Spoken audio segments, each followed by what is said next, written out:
Olá, essa videoaula irá tratar de computação quântica.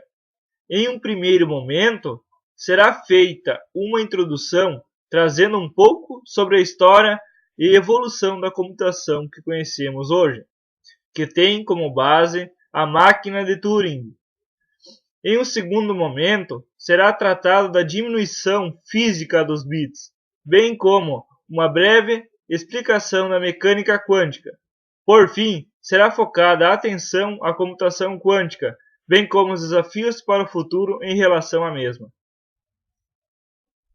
O matemático inglês Alan Turing, na década de 30, criou um modelo computacional abstrato e se tornou um paradigma de computação, conhecido como máquina de Turing. Simplificadamente, uma máquina de Turing é uma idealização que opera com sequências lógicas de unidade de informação que conhecemos como bits, do inglês binary digit. Os microcomputadores que temos hoje em nossas casas são uma idealização física da máquina de Turing. No ano de 1970, um dos fundadores da empresa fabricante de microprocessadores Intel, Gordon Moore, notou um aumento vertiginoso no número de componentes por unidade de volume nos chips ao longo dos anos e, como não podia deixar de ser, uma redução no tamanho físico dos bits.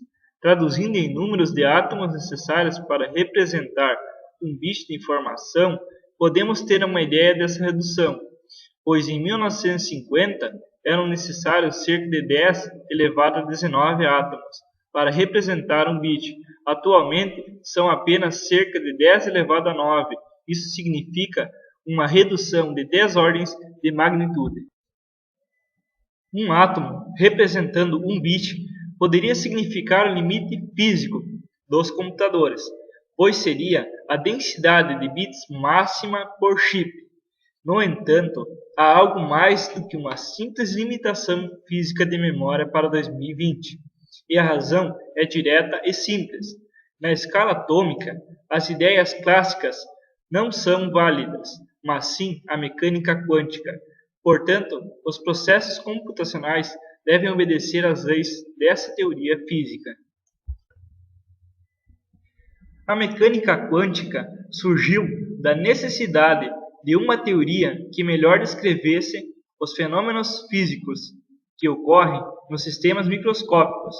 A mecânica quântica possui características probabilísticas, ao contrário da mecânica clássica. Coloquialmente, costuma-se descrever a mecânica quântica como uma teoria na qual nada é o que parece. Portanto, essa teoria é formulada precisamente com base em uma estrutura matemática coerente.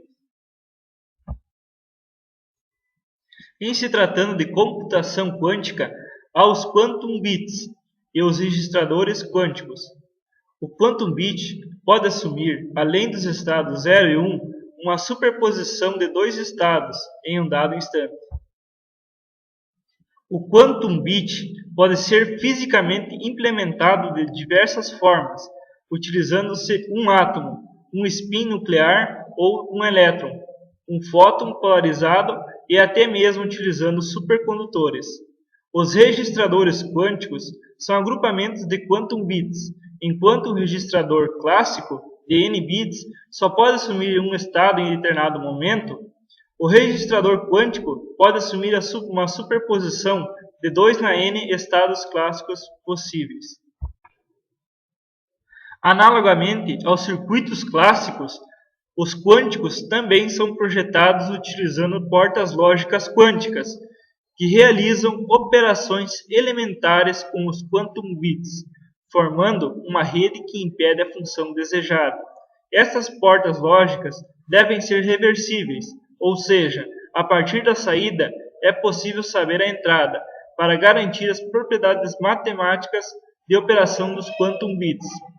Já as portas lógicas clássicas, AND e OR, não são reversíveis.